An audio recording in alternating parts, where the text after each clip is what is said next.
The year was 1865, and the Texas plains stretched wide as an ocean of dust and thorn. There was no hiding on land like this. Not from the sun, not from a man's sins, and certainly not from the weight of name. Jedediah Cole didn't much believe in luck. He believed in land, in cattle, in the iron will of a man who carved his fortune from rock and blood. Folks called him the cattle baron of Brazos County, a title earned not through birthright, but through grit that cut sharper than any Bowie knife. His spread, the Double C Ranch, sprawled across near 20,000 acres of rolling grassland, bleached bone white under the relentless sun. But wealth brought its own drought, loneliness. Jedediah's granite face bore the marks of a man who'd fought nature and man alike. His dark eyes, cold as river stone, missed nothing. Yet in those same eyes flickered something colder still, calculation. And now, sitting behind his scarred oak desk in the heart of his ranch house, he stared down at a letter that would seal his future. A deal made not for love. No, Jedediah had no patience for sentiment. This was about legacy. Ugly as a mule's backside, they said, muttered Silas Green, his longtime ranch foreman, as he spat tobacco into a tin by the door. But rich enough in manners and church learning to bear you sons that won't embarrass the Cole name. Jedediah didn't flinch. He'd heard the whispers. The girl from back east, Eleanor Walker, described in letters by her kinfolk as plain, big-boned, and overly educated for frontier life. No beauty, no charm, just a means to an end. Perfect. Women of beauty brought distraction, trouble, expectations. Jedediah wanted no part of that. What he needed was loyalty, endurance. Someone who would raise his children with steel in their spines and dust under their fingernails. The marriage contract had been drawn. A dowry of fine china, some livestock, and enough Eastern refinement to satisfy appearances. The girl would arrive on the morning train from Fort Worth in a week's time. Jedediah signed the paper without hesitation. Miles away, in a clapboard boarding house thick with wood smoke and loneliness, Eleanor Walker stared at her reflection in a warped piece of mirror glass. Her hands shook, slender, callous from years of tending to sickly relatives and mending threadbare clothes. The face staring back at her was no portrait of beauty. High cheekbones, a stubborn chin, eyes the color of storm-washed slate. She knew what they said of her. Too tall, too serious, too plain for courtship. But Eleanor carried something finer than beauty. She carried defiance, a quiet, fierce pride honed from being overlooked, from hearing whispers behind fans at church socials. Let them whisper. She pressed her lips together, steadying her breath. This was not about dreams, not about love. Her father's debts had seen to that. This was survival, a chance to build something, even if it was alongside a man who wanted nothing but her obedience. Still, deep in her guarded heart, a small ember glowed. Hope was a foolish thing, but even the most barren prairie could yield wildflowers after rain. Days later, the train groaned into the dusty station at Brazos Junction, a lean stretch of tracks surrounded by dry scrub and heat-shimmered air. Jedediah sat atop his black stallion, Shadow, watching as passengers disembarked, most glancing nervously at him before hurrying away. He spotted her instantly. She stepped down with grace, no frills or silly airs. Her dress was modest but well-made. A sunbonnet shaded her face, but when she looked up, those slate-gray eyes met his like a challenge. No simpering, no fear. That surprised him. Jedediah tipped his hat. "Miss Walker, Mr. Cole." Her voice was calm, clear as spring water, unshaken despite the weight of every gaze. The ride back to the Double C was silent save for the wind brushing over the dry grass. Jedediah stole glances, noting the way she sat her horse with competence, back straight, hands steady. No wilting blossom here. At the ranch house, Eleanor was shown her quarters, a simple room overlooking the distant hills. The air smelled of wood smoke, leather, and faint lilac from wild bushes clinging to life near the well. Days blurred into routine. No words of affection passed between them. They worked, ate, existed, but something stirred beneath the surface. Eleanor learned the land quickly. She walked the fence lines at dawn, spoke gently to the skittish cattle, and stitched torn shirts with swift precision. She had grown up tending to everything, from broken spirits to broken harnesses. Jedediah watched from the shadows. He noticed the way ranch hands, men hardened by loss and loneliness, began tipping their hats with respect. The cook, old Mrs. Harper, whispered about her kindness. Even Silas, crusty as a weathered fence post, muttered once, "She's tougher than she looks." And yet, a storm brewed. Rumors reached them. A neighboring cattle baron, Vernon Briggs, a man with whiskey breath and a taste for conquest, had heard of Jedediah's marriage. Briggs was a man who scoffed at weakness. He valued beauty like he valued prize mares, as something to own, display, and discard. And he'd made a wager. "They say he aims to humiliate you, Jed," Silas warned one night over whiskey. "Plans to show up at the county fair. See this so-called ugly bride of yours. Make sport of it." Jedediah's jaw clenched like a bear trap. He didn't care for gossip, but no man mocked his name, his pride, or his wife. The fair arrived under a cloudless sky, heat shimmering off wagons laden with goods. Music drifted from a fiddle near the saloon. Men laughed. Women fanned themselves. And then came Vernon Briggs, flanked by rough men with sharp eyes. Jedediah stood tall, dressed in black, with his Colt revolver strapped low. But it was Eleanor who stole the scene. She stepped down from the carriage with unshakable grace, a simple calico dress clinging to her figure in the breeze. No paint on her face, no false charms, just raw, quiet strength. Briggs sneered. "Well, I'll be. Thought you said she was playing Cole. Looks like the prairie done polished to gem." The words dripped sarcasm. The crowd chuckled nervously. Eleanor's eyes, sharp as hawks, met Briggs without flinching. "And yet here you stand, sir, more concerned with another man's wife than your own affairs. I pity a man so empty he must seek joy in cruelty." Silence felt like a guillotine. Jedediah's chest swelled, something unfamiliar stirring there. Pride, not the hard-edged pride of land and cattle, but pride in her. Briggs shifted uncomfortably, his bluster wilting. Jedediah stepped forward, voice low, dangerous. "You've had your sport, Briggs, but you'll take your leave now, or you'll find out just how ugly a Texas bullet can be." Briggs spat on the dirt, but he turned, bested not by gunfire, but by a woman's unbreakable will. That night, the ranch was quiet. Eleanor stood on the porch, the stars wide and endless above. Jedediah joined her, hat in hand. "You shamed him without firing a shot," he said, voice gruff. She smiled faintly. "I fought battles long before I came west." A long silence stretched. "I misjudged you," he admitted. "And I you." Something shifted between them, subtle as the wind. Not love, not yet, but respect. The first brick in something stronger than any contract. He looked at her, really looked, and saw not plainness, but a fierce beauty born of survival, heartache, and grit. The frontier had its own way of shaping souls. As the coyotes howled in the distance, Jedediah tipped his hat.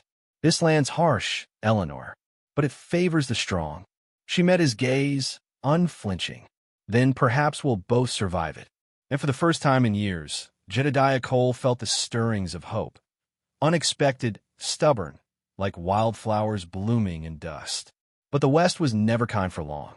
Far beyond the hills, unseen dangers gathered, and their true test had yet to come.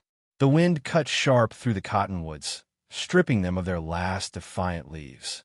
Abigail Lawson stood on the jagged edge of nowhere, clutching the thin wool shawl tighter around her shoulders. The sun was falling, its bloody glow swallowed by the black ribs of the mountain range. Somewhere behind her, far beyond the rocky ridges and ravines, was the Bar T Ranch.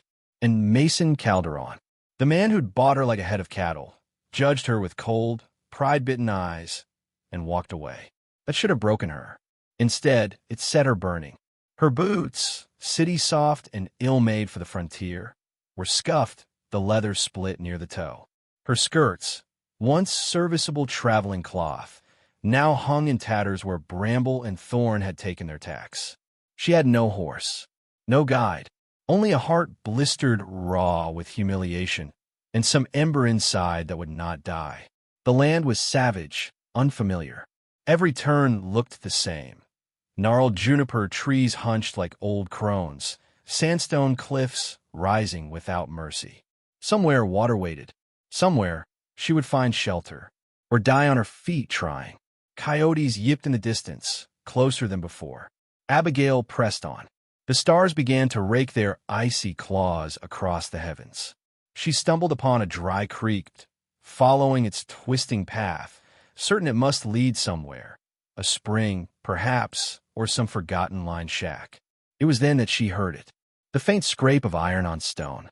A boot heel. Her heart kicked against her ribs like a wild thing. She dropped low, scrambling behind a boulder. The dry sage cut in her palms. Voices. Male. 2 of them. Her pulse roared in her ears. Bandits? Outlaws? This was no place for a woman alone, especially not one stripped of protection or kin. Every dreadful story she'd heard whispered back east crawled out of memory. She dared a glance. Both men were rough-cut, tall, broad-shouldered, dust-smeared. One wore a beaten hat pulled low over tangled hair. The other had the unmistakable slow swagger of a gunman. Lean-hipped, dangerous. "You sure she's dead out here?" the gunman asked. His voice had that dry, rattling quality like mesquite burning low. "Don't matter none," said the other. "Mason Calderon's got no love left for that girl. If she's smart, she's halfway back to St. Louis." Abigail's breath froze. Mason had sent men after her, not to bring her back, to make sure she vanished. Fury lanced through her. She had been a fool to hope pride was Mason's worst sin. She waited until their voices faded into the rising wind. Then she ran. Her legs screamed. Her breath tore ragged from her throat. But she ran, through the creek, up a sharp rise of shale, slipping and clawing her way to the top. Only when she was sure the ridge stood between them did she collapse to her knees. Hot tears blurred her vision. "Not like this," she whispered. "Not like this." And then another sound, a different kind of footfall, measured, quiet, too quiet. She spun, and there he was. Not one of Calderon's men. This man stood apart from the land, yet part of it all the same. A hunter, maybe a scout. The brim of his hat shadowed his face, but his posture was not one of immediate threat. Still, he was a man, and men in the wilderness meant danger. Abigail straightened, wiping the tears with a dirt-smeared sleeve. "If you're here to finish what they started," she rasped, "best get on with it." Silence stretched. Then, the ghost of a dry chuckle. "You got fire," he said. Didn't think Eastern girls had that left in him. Her knees trembled, but she forced herself to meet his gaze. "Who are you?" she demanded. He stepped forward, slow, deliberate. "The name's Luke Travers," he said. "Used to scout for the Army before men with fat pockets decided the West was theirs for the taking." His eyes, gray like river stones, studied her. "And you look like a woman out of place." Abigail swallowed. Her pride wanted to tell him nothing, but her survival clung to reason. "I'm Abigail Lawson, Calderon's bride, or was." Luke's mouth twisted into something like grim humor. "That cattle baron fool? Reckon you figure out fast what kind of man he is." Her bitter laugh startled even herself. "Figured it out too late." Luke nodded toward the ridge. "You ain't got more in a few hours before those boys circle back. And you won't last the night without water or fire." She squared her shoulders. "I didn't ask for your help." "No," he agreed. "But you're going to get it." Trust was a foreign word out here. But Abigail measured him. The wear of his gear, the practiced ease of his movements, the absence of cruelty in his eyes. Perhaps fate was not entirely merciless. "Fine," she said. "But know this, I will not be a burden." Luke's grin was sharp. "Didn't figure you for one." Together, they moved, Luke guiding her through the broken land with the ease of a man born to it. He taught her where to step, how to listen for the telltale gurgle of underground springs, how to mask her tracks. Night deepened. When they reached a small overhang of rock, shielded from the wind, he set about making a small, smokeless fire. Abigail crouched nearby, her body aching with exhaustion. "Why help me?" she asked finally. Luke's eyes reflected the fire's low glow. "Maybe because I've seen too many good things ruined by men like Calderon. Land, people, women." His voice carried weight. "And secrets." She didn't press him. The wilderness bred silence. In the days that followed, they pressed deeper into the rugged heart of the frontier. Luke taught her to move quieter, to hunt small game, to read the land's unspoken language. And Abigail, for all her eastern softness, learned. Her hands grew calloused. Her gaze sharpened. She was changing, but so was her heart. In stolen moments, when Luke thought she wasn't looking, she caught glimpses of the man beneath the hardened scout, a man who carried losses of his own, a sadness that clung to him like dust. One night, as they sheltered from a storm beneath an ancient cedar, she dared ask, "Was there someone?" He did not pretend not to understand. "A long time ago," he said. "She didn't take to the wild the way you do." Silence. "Then she died." Luke's jaw worked. "This land takes what it wants." Abigail shivered, not from the cold. In him, she saw the cost of survival, but also its strength. Together, they pushed westward, toward the faint rumor of a town called Red Bluff, a place beyond Calderon's reach. But Calderon was not finished. On the fifth morning, as they reached a narrow gorge, gunfire split the dawn. Luke cursed, pulling her down behind a boulder. "They tracked us." His face hardened. All scout now, all calculation. He handed her a revolver, old, worn. "Know how to use it?" Abigail's fingers trembled. "No." "You will." The lesson was cruelly short. Calderon's men advanced, rough shadows moving through the rocks. Luke fought like a man with nothing left to lose. Abigail fought like a woman who refused to die. Shots rang. Stones splintered. The air stank of gunpowder and fear. When it was over, when the last of Calderon's men lay groaning or dead in the dirt, Abigail stood, alive, changed. Luke approached, his shoulder bleeding from a graze. "You did good," he said. She looked down at her shaking hands. "No," she whispered. "We did good." In the silence that followed, something unspoken passed between them. Respect, survival, and something that might, given time, grow into more. But Red Bluff still waited. And Calderon? He would come. Abigail Lawson, the woman he thought too weak, too plain, too soft, would be waiting. Not the girl who had stepped off the stagecoach weeks ago, but the woman the wilderness had made. Her test was not over. It had only just begun. The wind howled over the high ridge as if the bones of the mountain itself remembered blood and betrayal. Dawn had barely touched the sky with its brittle light when Clara stood at the edge of her past, and what felt like the jagged mouth of her future. Behind her, Elias Blackthorn's cabin smoldered with the last of the night's fire, its rough-hewn walls bearing witness to all that had unfolded between them. Truth spilled like whiskey across rough timber floors. Trust, fragile as spun glass. And now, reckoning. She tightened her grip on the rifle Elias had given her. It was heavier than she'd thought, not just wood and iron, but history and promise. She'd come west to marry a stranger, and in doing so had met the hardest man she'd ever known. And somehow, he'd become her heart's compass. But none of that would matter if Mason Rutledge, the cattle baron who'd scorned her, then hunted her, found them before they were ready.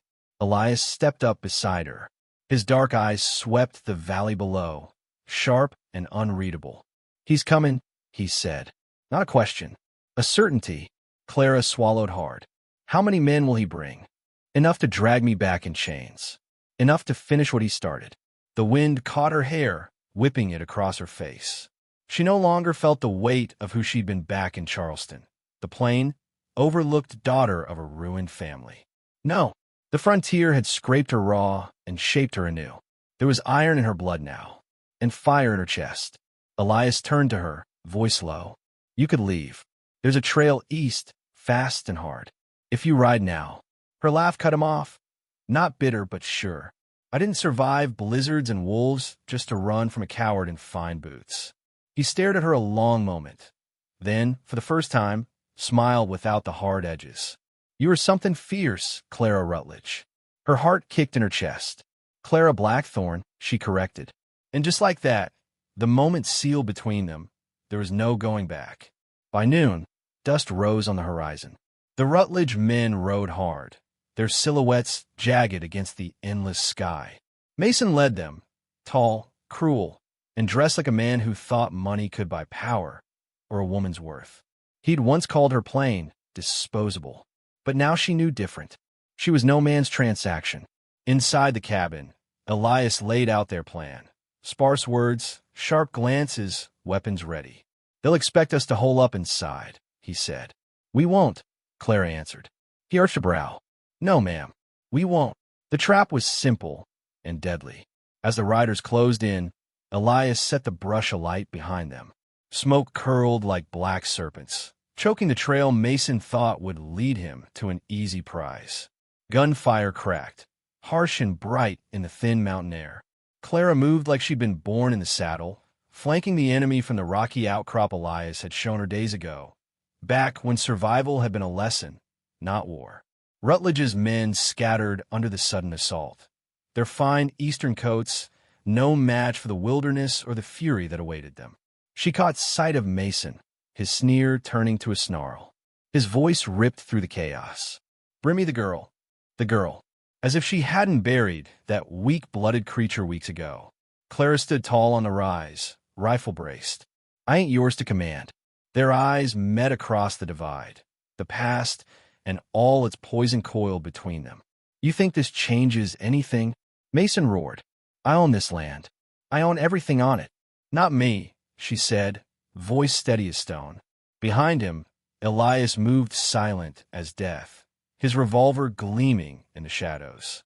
The final confrontation was brutal, close-quartered and feral.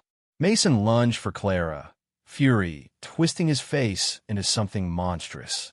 But she was faster, leaner from hunger, sharper from heartbreak. They fought, not like lady and gentleman, but like wolves over survival. A knife flashed, her sleeve tore, blood welled. But Elias was there, a shadow with teeth. Mason barely turned before Elias's fist drove him to the dirt. You call yourself a man, Elias spat. But real men don't break what they're meant to protect. Mason staggered, pride bleeding faster than his wounds. You're nothing but a drifter with a dead man's name. Elias's answer was quiet, final. Maybe, but I know how to love what's real. And in that breath, Clara understood. Elias hadn't just been fighting for freedom. He'd been fighting for her, not as possession or prize, but partner. The lawless justice of the frontier was swift. Mason Rutledge left that valley in chains, not iron, but shame. His empire crumbled before the setting sun. The rest scattered, ghosts on the wind. When silence fell, Clara sank to her knees beside Elias. The war was over, but the battle inside her heart raged still. He touched her cheek, rough thumb tracing the curve of her jaw. You all right, darling? She caught his hand, grounding herself. I am now. Later, as twilight bled across the land, they stood together on a ridge, where once she'd stood alone. Elias slid a battered ring on her finger, simple, worn by fire and time. No priest, no papers, he said, but my vow is true. Tears blurred her vision, not from sorrow, but the ache of hard-won joy. I reckon that's all I ever wanted. The stars kindled above them, silent witnesses to a love forged not in silk parlors or candlelit halls, but in blood, ash, and relentless hope. The frontier would never be gentle, but neither was she. Clara Blackthorne had found her place, not in the shadow of any man, but beside one who saw her fully. And that made all the difference. So what do we take from this tale? Maybe it's this: love, real love, isn't something bought or bargained. It's fought for, forged in the fire of trials and truth. And if this story moved you, if the grit of Clara's heart struck something deep, don't let it end here. Share it. Remember it. Because out here in the wild places where only the bold survive, stories like hers are the ones that matter most.